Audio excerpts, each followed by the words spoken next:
जैसे आपको पहले बताया था कि आत्मा की शक्ति और परमात्मा की शक्ति एक जैसी है। जैसे आत्मा है वैसे परमात्मा भी है। ठीक है, तो परमात्मा के जो गुण हैं वही आत्मा के भी गुण हैं। तो आत्मा और परमात्मा की शक्तियों में गुण में कोई अंतर नहीं है, बिल्कुल भी। अंतर है तो सिर्फ इस चीज़ का है कि जो परमपिता परमात्मा है वो जन्म मरण के चक्र से पूरी तरह से न्यारे हैं, जन्म मरण के चक्र में आते नहीं हैं। लेकिन हम जो आत्मा है जन्म मरण के चक्र में आते हैं और हम देह को धारण करते हैं। लेकिन जो परमपिता परमात्मा है वो देह को धारण नहीं करते, इसीलिए उनको परमपिता परमात्मा कहा जाता है, यानी परम आत्मा। इसीलिए उनको परमात्मा का कहने का मतलब यही है कि जो आत्मा कभी भी जन्म मरण के चक्र में आती नहीं है। तो हमें उन्हीं के साथ ही अपना संबंध जोड़ना है अब। और जैसे जैसे हम रेगुलर उनके साथ संबंध जोड़ने का अभ्यास करते हैं तो धीरे धीरे हमारा जो संबंध है वो धीरे धीरे जुड़ जाता है उनके साथ, और उनकी जो गुण हैं और जो उनकी शक्तियां हैं वो भी धीरे धीरे हमारे अंदर आने लग जाती है। ठीक है, अब तो ये बताते हैं कि ये आत्मा की शक्ति और परमात्मा की शक्ति कौन कौन सी हैं जिनको हमें धारण करना है। जब हम इन शक्तियों को धारण कर लेते हैं तो उसके बाद हमारे अंदर और भी शक्तियाँ आती जाती हैं जो उनके पीछे पीछे होती हैं। जो मेन जो शक्तियाँ हैं और जो मेन जिसे गुण कहेंगे वो 7 हैं। परमात्मा के गुण हैं वो टोटल अगर माने तो बहुत सारे हैं, लेकिन जो मेन है वो 7 हैं। और आत्मा के भी जो गुण हैं और जो शक्तियाँ हैं वो भी मेन वो 7 हैं। तो पहला जो आप गुण कहिए या शक्ति कहिए, जो भी कहिए, तो सबसे पहला जो गुण है वो है कि वो शक्ति का सागर है। ठीक है, और दूसरा गुण है कि वो आनंद का सागर है, और तीसरा है वो सुख का सागर है, और चौथा वो प्रेम का सागर है, और छठा वो पवित्रता का सागर है, और सातवां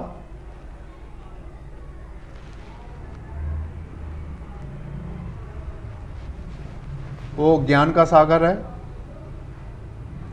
और वो उसके बाद आता है वो शांति का सागर है। तो मेन जो है वो उनके 7 गुण है। कौन कौन से बताए पहले आपको? शक्ति का सागर, आनंद का सागर, सुख का सागर, प्रेम का सागर, पवित्रता का सागर, ज्ञान का सागर और शांति का सागर। तो उसको सागर इसलिए कहा जाता है कि उनके अंदर कोई कमी नहीं होती। जैसे सागर के अंदर सारी चीज़ें मिक्स हो जाती है ना, समा जाती हैं, तो ऐसे परमपिता परमात्मा के अंदर ये सारे के सारे जो शक्तियाँ जो गुण हैं वो उनके अंदर समाये हुए रहते हैं। उनके अंदर कोई कमी नहीं होती। जैसे सागर में से अगर आप कितना भी पानी निकाल लो तो सागर का पानी कम नहीं होता। तो इसी प्रकार से परमपिता परमात्मा जो सागर है उससे हम कितनी भी शक्तियाँ ले लें, कितने भी गुण ले लें, उनकी शक्तियाँ कम नहीं होंगी, बल्कि हमारी बढ़ जाएंगी और उनकी कम नहीं होंगी। तो जैसे सागर का पानी कम नहीं होता, उसी प्रकार से संज्ञा दी गई है परमपिता परमात्मा की सागर के साथ। तो परमात्मा गुण और शक्तियों का पूरा सागर है, जितना मर्जी उनसे लेते रहो। और जैसे जैसे हम लेते रहेंगे तो हमारे अंदर वो गुण वो शक्तियाँ सारी की सारी अपने अंदर आती चली जाएंगी। ठीक है, तो ये बात आप सभी समझ गए।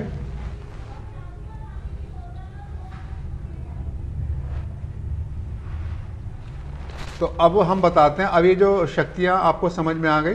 पहली शक्ति का सागर, दूसरा आनंद का सागर, तीसरा सुख का सागर, चौथा प्रेम का सागर, पांचवा पवित्रता का सागर, छठा और ये तुम्हारा ज्ञान का सागर, और सातवां है शांति का सागर। तो ये 7 गुण हो गए। और इसी प्रकार से जो आत्मा के जो गुण है वो भी इसी प्रकार है।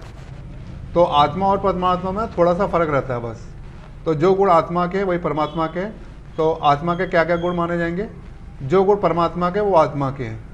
तो लेकिन जब हमारे अंदर जैसे आत्मा के गुण है तो उसके लिए कहेंगे कि शक्ति स्वरूप।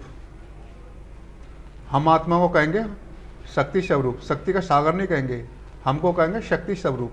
पहला गुण हो गया हमारा शक्ति स्वरूप, दूसरा गुण हो गया आनंद स्वरूप, और तीसरा गुण हो गया हमारा सुख स्वरूप, और चौथा गुण हो गया प्रेम स्वरूप, और पांचवा गुण हो गया पवित्र स्वरूप, और छठा गुण हो गया हमारा ज्ञान स्वरूप, और सातवां हो गया शांति स्वरूप।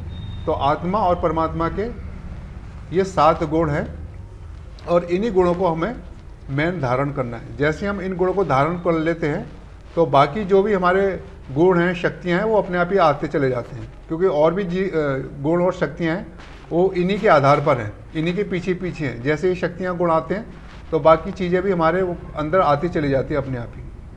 तो मेन हमें इन चीज़ों पर ही ध्यान देना है, और इन चीज़ों को, इन गुणों को, इन शक्तियों को हमें कैसे अपने अंदर धारण करना है, अब हम फिर इस पे बात करते हैं। ठीक है, तो सभी को चक्रों के बारे में पता लग गया कि हमारे 7 चक्र हैं। यस सर, ठीक है। एक बार दोबारा रिपीट करेंगे। शक्ति का सागर, आनंद का सागर, सुख का सागर, प्रेम का सागर, और पांचवा क्या है? पवित्रता का सागर। पवित्रता का। और फिर आ गया ज्ञान का। हाँ। फिर लास्ट शांति का लास्ट में। शांति। ठीक है, Thank you.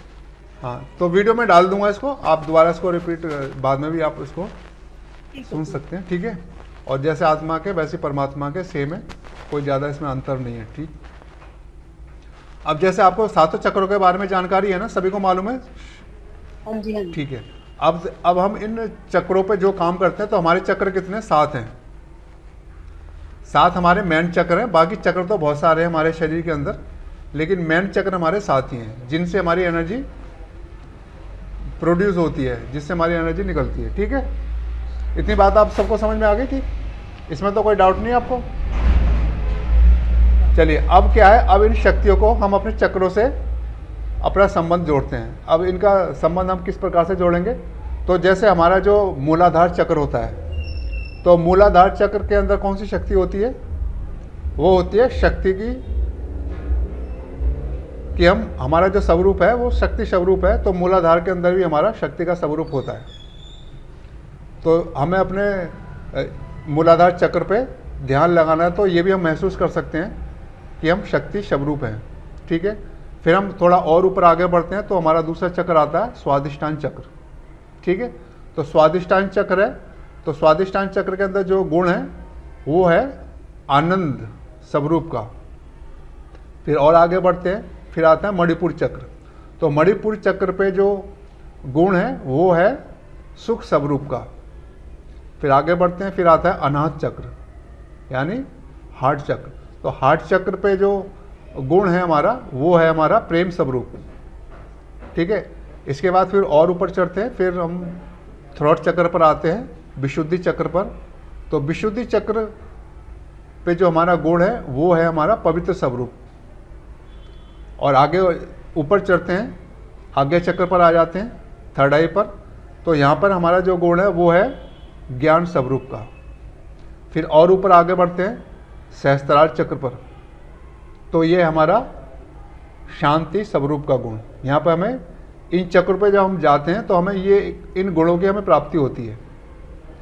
तो आप जब भी जैसे चक्र पे अपना ध्यान लगाते हैं, तो अपना ये भी आप महसूस कीजिए कि हम जिस चक्र पर आप जाएं, तो उस चक्र पे जो गुण है हमारा, उस गुण को याद कीजिए, उसको महसूस कीजिए, और अपने आप को रियलाइज़ कीजिए कि जैसे अगर आप मूलाधार चक्र पर जाते हैं, तो आप ये महसूस कीजिए कि मैं शक्ति स्वरूप हूँ। फिर उसके ऊपर चलते हैं, स्वादिष्टान चक्र पर आते हैं, तो आप महसूस कीजिए और अपने आप को संकल्प कीजिए कि मैं आनंद स्वरूप हूँ। मणिपुर चक्र पर आते हैं, तो अपने आप को महसूस करो और संकल्प दो कि मैं सुख स्वरूप हूँ। फिर और ऊपर जब हम हार्ट चक्र पर आते हैं, अनाहत चक्र पर आते हैं, तो अपने आप को महसूस करो, संकल्प करो कि मैं प्रेम स्वरूप हूँ। फिर और ऊपर आगे बढ़ते हैं, थ्रोट चक्र पर आते हैं, तो आपको संकल्प देना है, महसूस करना है कि मैं पवित्र स्वरूप हूँ। फिर हम अपने आगे चक्र पर आते हैं, आगे चक्र पर आते हैं, मैं ये महसूस करना है कि मैं ज्ञान स्वरूप हूँ। फिर इसके बाद हम अपने सहस्त्रार चक्र पर आते हैं, तो सहस्त्रार चक्र पर हमें महसूस करना है, हमें संकल्प करना है कि मैं शांति स्वरूप हूँ। ठीक है, तो मेडिटेशन करते समय आपको ये संकल्प भी करने हैं। इससे क्या होगा कि आपके अंदर ये जैसा आप सोचेंगे वैसा ही गुण आपके अंदर इमर्ज होता चला जाएगा, और वो गुण आपके अंदर धीरे धीरे आपके आते चले जाएंगे। ठीक है, और इसके बाद और आगे बढ़ना चाहते हैं, तो इसके लिए आप एक काम और भी कर सकते हैं कि परमात्मा से जैसे आपको संबंध जोड़ने का ध्यान का जो मैंने आपको बताया था किस तरह से करना है, जब आप परमात्मा से मिल लें और परमात्मा को आप महसूस करने लग जाएं, तो सभी चक्रों पर परमात्मा को बिठाइए। जैसे आप ऊपर जाते हैं, ऊपर से फिर जब नीचे आते हैं तो फिर उनको बिठाइए अपने सहस्त्रार चक्र पर और उनको महसूस कीजिए वो शांति के सागर हैं और मैं शांति स्वरूप हूँ। फिर और उनको नीचे लाइए आगे चक्र पर और महसूस कीजिए कि परम पिता परमात्मा आप ज्ञान के सागर हैं और मैं आपका ज्ञान का स्वरूप हूँ। फिर और नीचे आइए, थ्रोट चक्र पर आ जाइए। फिर परमात्मा को याद कीजिए और उनको महसूस कीजिए कि आप पवित्रता के सागर हैं और मैं पवित्र स्वरूप हूँ। फिर और नीचे आइए, हार्ट चक्र पर आइए। हार्ट चक्र पर आप महसूस कीजिए और संकल्प कीजिए कि आप प्रेम के सागर हैं और मैं प्रेम स्वरूप हूँ। फिर और नीचे आइए मणिपुर चक्र पर और महसूस कीजिए और संकल्प कीजिए कि आप सुख के सागर हैं और मैं सुख स्वरूप हूँ। फिर और नीचे आइए अपने स्वादिष्टान चक्र पर। फिर आप संकल्प कीजिए कि आप आनंद के सागर हैं और मैं आनंद स्वरूप हूँ। फिर और नीचे आइए अपने मूलाधार चक्र पर और महसूस कीजिए और संकल्प कीजिए कि आप शक्ति के सागर हैं और मैं शक्ति स्वरूप हूँ। ठीक है, तो इस तरह से आप मेडिटेशन करेंगे और इसी प्रकार से फिर जैसे आप नीचे आए इसी प्रकार से आप ऊपर की तरफ चलिए। फिर और ऊपर चले जाइए और जब सहस्त्रार चक्र पर पहुँच जाए ऐसा करते करते फिर वापस अपनी जो स्पिरिट वर्ल्ड है वहाँ पहुँच जाइए और वहाँ पर अपना इस चीज़ का अनुभव कीजिए, परमपिता परमात्मा का, देह की दुनिया से दूर। तो जितना आप इस चीज़ का अनुभव करेंगे, संकल्प करेंगे, तो आपकी जो शक्तियाँ हैं, जो गुण हैं, वो आपके बढ़ते चले जाएंगे और आप लाइट फील करते चले जाएंगे और आपके जो पाप कर्म हैं वो भी आपके कम होते चले जाएंगे और आप अपने अंदर ही इस चीज़ का अनुभव करते चले जाएंगे और फिर आपकी प्रोग्रेस भी जल्दी जल्दी होती चली जाएगी और कोई भी जैसे प्रॉब्लम होती है तो वो भी आपकी काफ़ी हद तक दूर हो जाएगी। सबसे बड़ी चीज़ है कि आपको अनुभव होंगे। प्रॉब्लम तो खैर आती रहेगी क्योंकि हमारे काफ़ी हमने जन्म लिए हैं, तो उन जन्मों के सारे जितने भी कर्म बंधन है, पाप कर्म है, वो सारे जन्म में आ रहे हैं, तो वो तो आएंगे, उनको तो नहीं रोक सकते हैं। लेकिन यह है कि परमात्मा ये है कि आपको थोड़ा रिलैक्स दे देंगे, आपको रिलीफ दे देंगे और थोड़े कुछ पाप कर्म होंगे वो आपके काट देंगे, कुछ आपको भोगने पड़ेंगे और कुछ वो काट देंगे। कुछ आप अपने प्रयास से, अभ्यास से अपने सभी पाप कर्मों को, कर्म बंधनों को काट देंगे। तो ये तरीका है अपने पाप कर्मों को काटने का, कर्म बंधनों को समाप्त करने का, और कोई तरीका नहीं है। नहीं तो इस समय क्या है, हमारे बहुत पीछे के जन्म के सारे जितने पाप कर्म है, कर्म बंधन है, सारे के सारे इस जन्म में आ रहे हैं, चाहे रिलेशन के रूप में, चाहे आपके फाइनेंशियली प्रॉब्लम हो, चाहे मानसिक प्रॉब्लम हो, चाहे आध्यात्मिक प्रॉब्लम हो या सामाजिक प्रॉब्लम हो या प्रकृति की तरफ से कोई प्रॉब्लम आ रही हो, सारी की सारी प्रॉब्लम आ रही है। ऐसी कोई चीज़ नहीं है जहाँ से प्रॉब्लम नहीं आ रही, हर जगह से प्रॉब्लम आ रही है। तो अब हम इन्हीं चीज़ों का अभ्यास करेंगे। ठीक है, आपको ये सारी की सारी चीज़ तो मैंने आपको प्रोसेस आपको बता दिया, तरीका क्या है। ठीक है।